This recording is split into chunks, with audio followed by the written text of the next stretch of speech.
So for those of you that didn't already know, last week I released this video. If you haven't already checked it out, I highly recommend doing so, as this video will be very confusing without the knowledge of the previous one. That being said, today I'll be covering all of the weapon progression that you will need for your dungeon gameplay, so you can play whatever class you'd like as effectively as you can. So, without further ado, let's get straight into the video.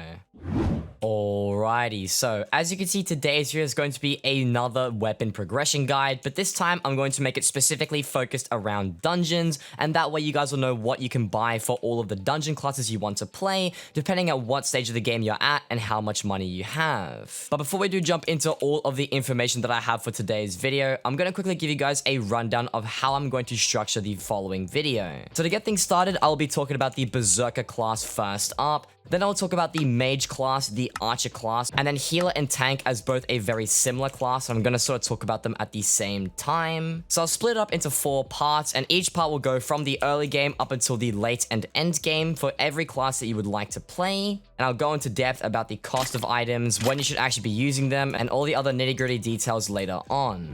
So to get things started here, the very first entry-level dungeon weapons for the Berserker class has definitely got to be the aspect of the dragons. Now these go for very cheap on the auction house at around 750 to 850,000 coins when you do choose the lower spin option. And just the overall damage, strength, and other capabilities of this weapon is absolutely amazing, from anywhere up until the entrance level of the game up until even floor 3 and floor 4. And getting your hands on an aspect of the dragons early on will definitely benefit you a lot in the early game, and it's definitely the best weapon for Berserker at this part of the game. Now the tricky thing with the Berserker class is that you're going to be using the aspect of the dragons for a very long time, and ideally you want to try and level up your catacomb skill as much as possible. And if you aren't going to be doing this with carries, then you are going to need to follow this guide, but a lot of people can actually skip the next step that I'm going to talk about, because people tend to buy the carries up until floor 5 so that they can use the Livid and Flower of Truth. But the following progression from the aspect of the dragons to the next weapon is one that I would recommend if you don't do that. And that, of course, is going to be none other than the Zombie Soldier Cutlass. Now, the reason why this is up on the list after the Aspect of the Dragons is because the Catacombs requirement is really low, and it's also insanely affordable, as you can see by the price. Now, the only reason why I can't put this before the Aspect of the Dragons is quite literally because it has a Catacombs requirement,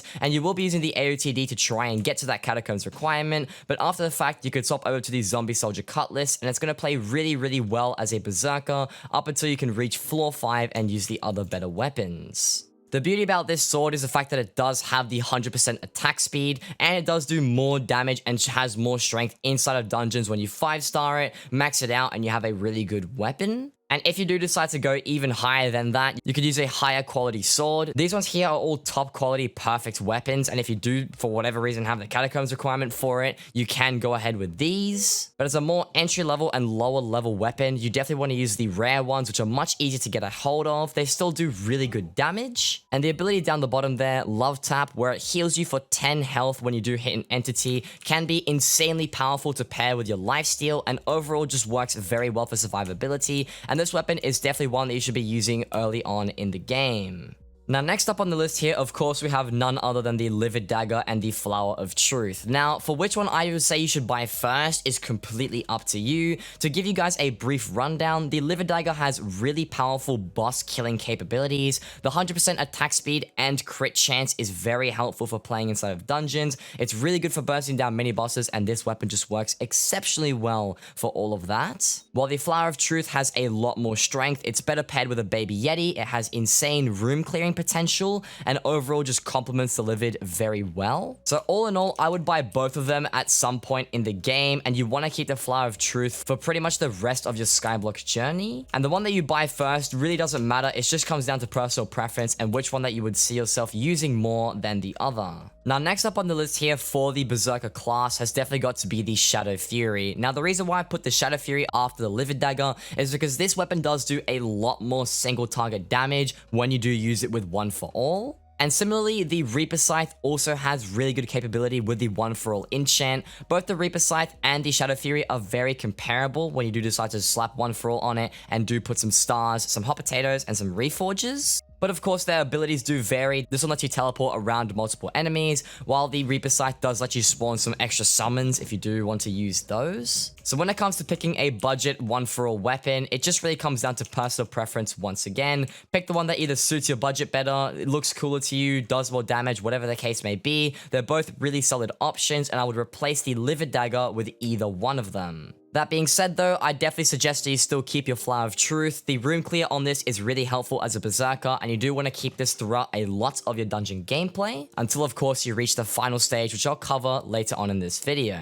Now for the second last weapon progression for the Berserker class, I definitely have to put the Axe of the Shredded up here on the list. Now the Axe of the Shredded, not only is it amazing for doing Revenant bosses with, but it also is incredibly powerful inside of dungeons, and most of this is due to the ability, which as you can see, it lets you throw your axe, damaging all enemies in its path, dealing 10% melee damage, and then consecutive throws will stack 2 times damage, but it will also cost 2 times your mana, and you can stack it up all the way up until 16 times. Now, the beauty about this weapon is the fact that it is basically just a ranged melee weapon. The fact that you can throw the axes around is really helpful for being able to hit things from a distance. And of course, the weapon just has really good damage stats entirely as well. The 2 times damage multiplier is very helpful on certain bosses, and it is really helpful for taking out Necron in floor 7 as well. And when you do pair this with Ferocity, so if you do decide to put the Dirty Reforge on it, or you do swap between like a Dirty Shredder, or anything that does boost your Ferocity, you can actually get a significantly higher amount of damage, because that 2 times damage does proc with the Ferocity, and it works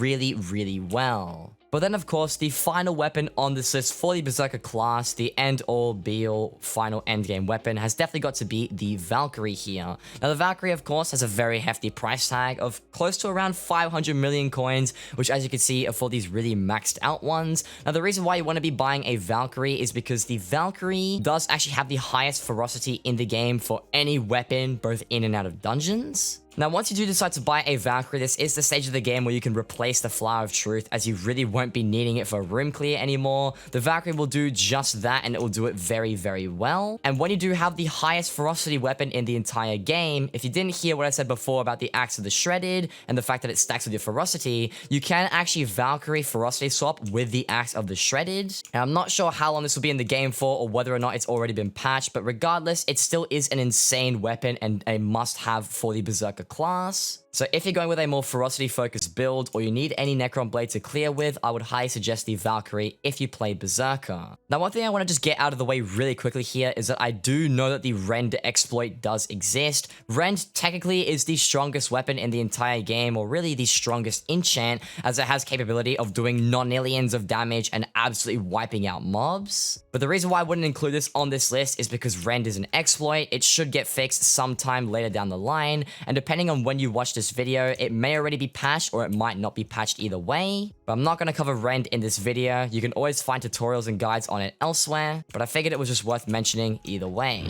But now that we've covered all the Berserker weapons, now we move on to the mage weapons for this video. Similarly to the Berserker class, the Aspect of the Dragons actually is really powerful for mage as well, and the reason for that is because of the right-click ability, which, as you can see, all monsters in front of you take whatever amount of damage depending on how your mana scaling works, and the monsters that you hit also take a lot of knockback. Now, the reason why this weapon works so well for mage as well as Berserker is because you can actually spam this ability, and the ability does do a solid amount of damage in the early stages of dungeons. For the mage class, you're more focused on using the right-click ability, and that's what will be doing all of your damage with the correct setup. Now, the next progression on from the Aspect of the Dragons has most definitely got to be either the Bonzo Staff or the Frozen Scythe. Now, both of these are somewhat comparable in price. The Frozen Scythe is a little bit more expensive at 5 million coins lowest bin, while the Bonzo Staff does hover at around 2.5 million coins. Now, the Bonzo Staff does have some much wider AoE potential. You can actually jump around with it as well, and it does have some knockback.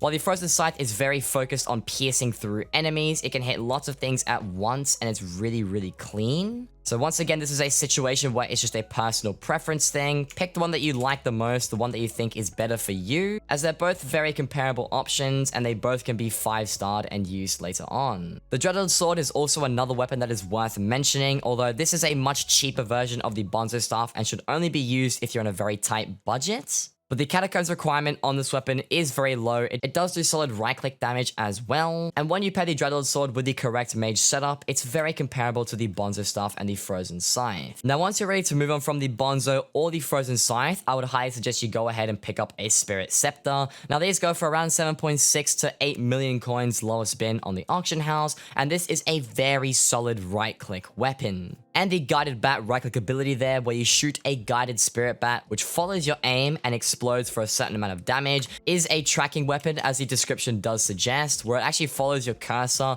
and you can aim it really easily with just moving your head around. A Spirit Scepter should be able to take you up all the way until floor 6, and you can get a couple of floor 7 parties with it as well, although it is a lot harder to do so, and I would suggest probably looking into some of the other weapons that I've got on this list. So now we move on to sort of like a very interesting section for the mage class. But I do suggest that you do look into at least maybe getting a Yeti sword, or if you choose to, the Midas staff when you pay 100 million coins for it. Because both of these weapons are significantly more expensive, but they do have some much higher damage capability and are a lot more preferred in more dungeon parties, and you'll have an easier time actually trying to get them. Now, I personally would not be buying the Midas Staff because it's notorious for being blocked by carpets. It can also block people's hits if you are in a team of 5. While the Yeti Sword has really limited range and isn't as easy to use, but it still is a pretty interesting intermediate option before you go from a Spirit Scepter straight to a Necron's Blade. And I figured I would put it on the list just so you guys are aware that it does exist. And of course, last but not least, for the mage class, the Hyperion is definitely the end-all be-all final weapon. Now, this is the mage version of the Necron's Blades, and if you do want to use the mage version, I highly recommend you can go ahead and do just that. But the Hyperion, in my opinion, should only be used when you are a very new mage. Maybe you're just barely Catacombs 26 or not even Catacombs 30 yet.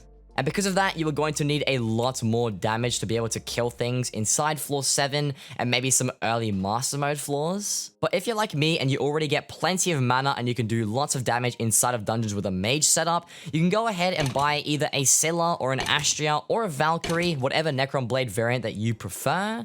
I personally go for the Scylla for various different reasons, but the final progression from all of the weapons in the mage section are definitely going to be just a Necron's Blade.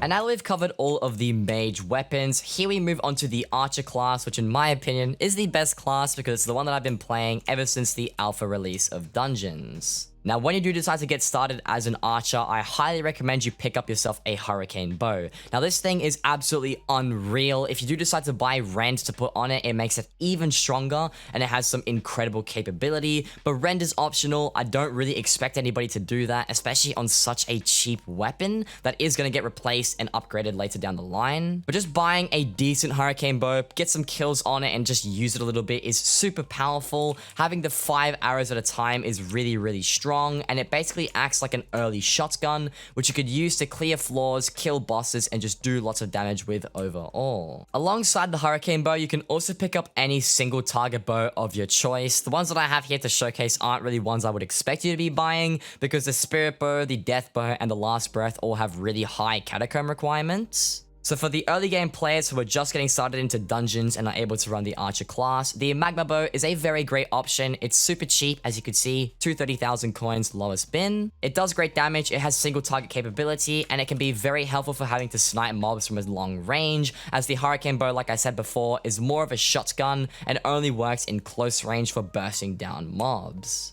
Now, moving on from the Hurricane Bow, the next step is definitely to cop a Venom's Touch. Now, this is quite literally just an upgraded Hurricane Bow. It shoots 5 arrows, it does good damage, but it does significantly higher damage than the Hurricane Bow actually does. And because of this reason, it should be able to take you up all the way until around floor 5. It's able to burst down mobs really efficiently, but it is slightly more costly, and that's why I would put it above the Hurricane Bow. Fortunately enough, the upgraded fragged version is only around 3 million coins lower spin, which is cheaper than all the current weapons that I have talked about in this video. So because of this, it's actually really helpful, as you are able to even skip the Hurricane Bow stage if you have enough money to do so, and there are no requirements on the bow either, which makes it even an entry-level bow if you do choose to buy one. But once you're ready to move on from the Venom's Touch and upgrade your bow for the archer class, the Juju Shortbow is by far going to be your best bet and really one of the only options for higher level dungeons. As you can see, I have decked this one out really well. I've got Solid to 5, I've recombobulated it, I've even put a 6-star on it, and I have so many good enchants on this thing. And of course, the reason for that is because this bow truly is really powerful. It turns the archer from going from a normal just right-click shotgun spamming archer into what I like to call a left-click archer, where you just run around clicking mobs in the dungeons, doing a lot of damage and wiping out floors well. The beauty about this weapon is that it's so easy to use, it's versatile, it has insane damage capabilities, and quite literally has the capability to take you all the way from around maybe floor 5, floor 6, straight until Master 5 if you do get a good enough party for it. And I can say this from first-hand experience because that's exactly what I have done, and it has worked exceptionally well as a very good progression from the Venom's Touch. Now, once you're ready to get, once again, another weapon for the Archer class, the next upgrade to this is going to be a sword.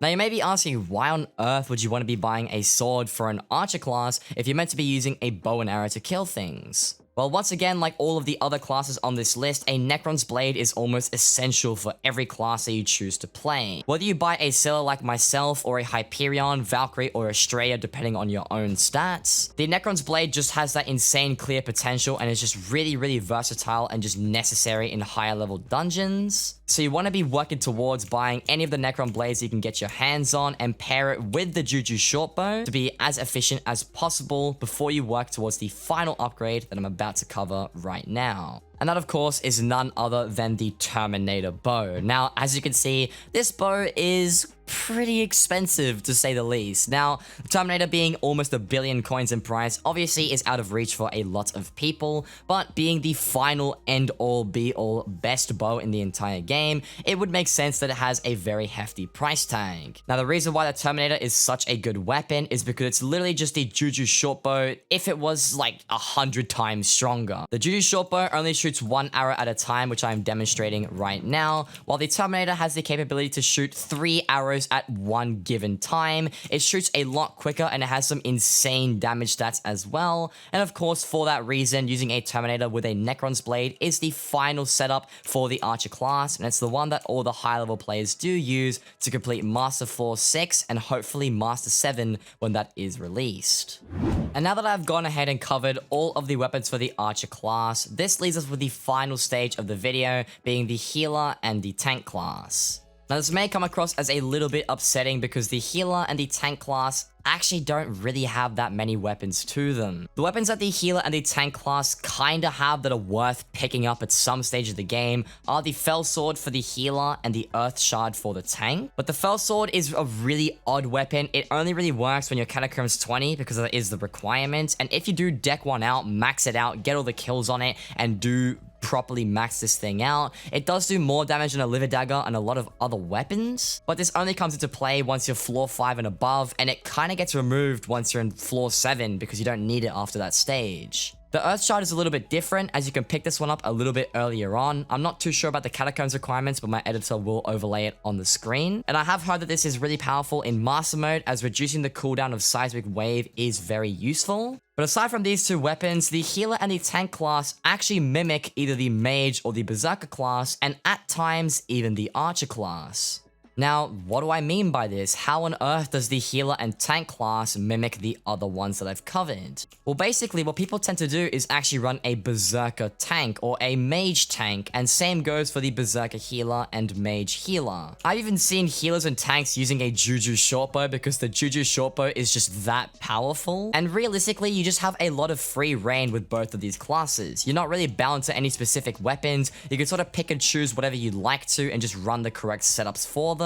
And your armor, talismans, pets, and other things are really what contribute to really separating the classes, as using Goldor armor over Necron armor is sort of the defining factor between a Berserker and a Tank. I guess it's worth mentioning that the Tank does have a variant of the Necron's Blade, which is known as the Estrella, and the Estrella is really powerful. It has some insane defense capabilities, and by far gives you the most defense from any weapon in the entire game, even a Baby Yeti and Flower of Truth combination. But the Estrella isn't necessary. You can just pick any of the Necron Blades that you do want, and they serve the same purpose. Unless you want to be the tankiest tank possible, or a very tanky healer, you don't really need the Estrella. You can use a Valkyrie, a Hyperion, or a Scylla, depending on what you want from either one of the variants. So all in all, the tank and the healer class are a lot more versatile. They are very flexible and easy to work with. So just take the advice that I talked about from either of the other 3 classes, and you can apply that to either your healer or tank gameplay. But with all of that being said, that's going to wrap up everything that I had for today's video. So hopefully you guys did find this useful or informative in some way and were able to get some kind of help from this little progression guide inside of dungeons.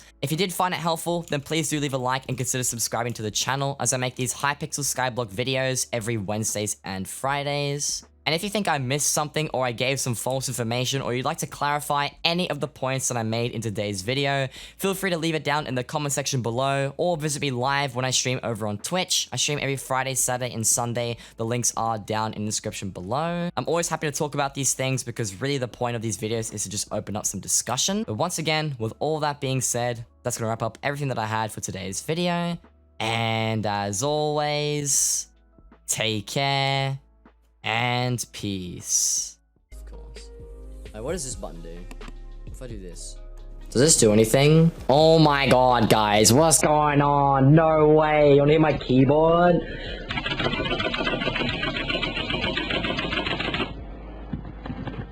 It's okay, I won't. I won't.